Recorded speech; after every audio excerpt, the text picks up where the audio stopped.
They literally smell it.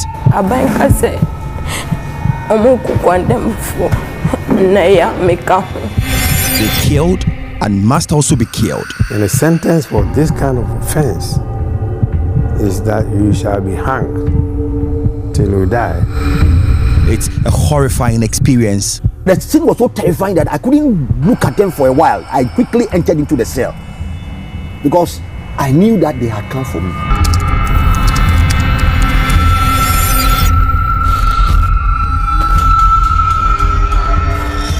For Amnesty International, what is happening in the condemned block of the prison is not right. According to its acting country director, Frank Doyi, Ghana has ratified this document, yet we are not doing what it says. We have different forms of torture. We have physical torture, which is inflicting pain on the individual. We have psychological torture, and then we have emotional torture, economic torture, and so on and so forth. So in this sense, the fact that they are subjected to inhumane and degrading treatment, the prison conditions are so terrible. They are not properly taken care of in terms of health. I mean, the food that they eat is nothing good to write about. So the mere fact that they are denied the fundamental, rights is a form of torture because it set them thinking, it set them wondering whether they are human beings. And these are the things that they told us. Government is aware of the situation at the condemned block. Interior Minister Ambrose Derry says they will fix it, though no timelines were given. Whilst they are there, they must live under conditions that every human being is entitled to. Basic conditions. Overcrowding, I believe, is a breach of their human rights. What are the feeding conditions and all that we have? What we've met can be improved. And I think that we all are looking forward to making things better. They would hardly complain about their condition because it is the least of their problems.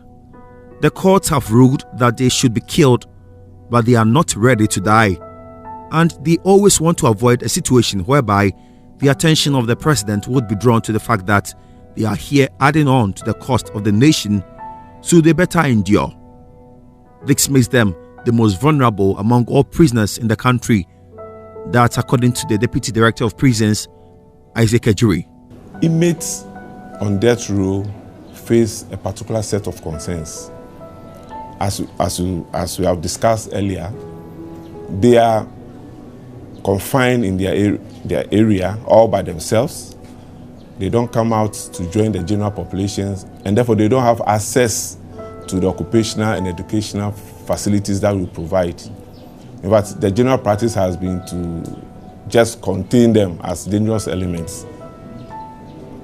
They are not meant for rehabilitation or punishment, whatever. We are just containing them till their time is due.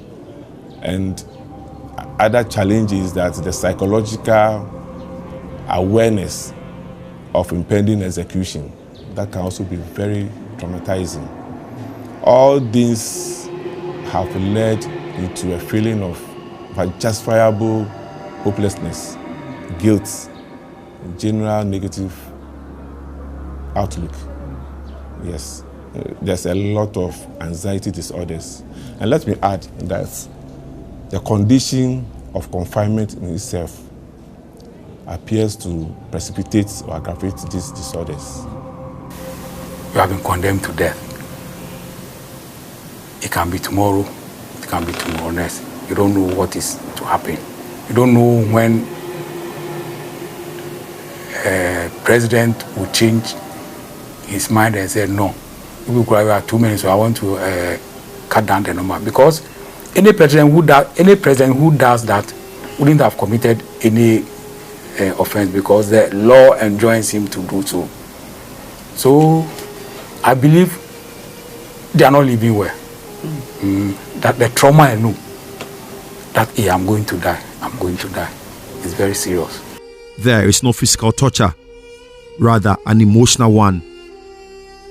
And the last sound they want to hear at night is the sound of someone trying to unlock the huge padlocks in an attempt to open the huge iron gate securing the block. In the past, when they used to be executed,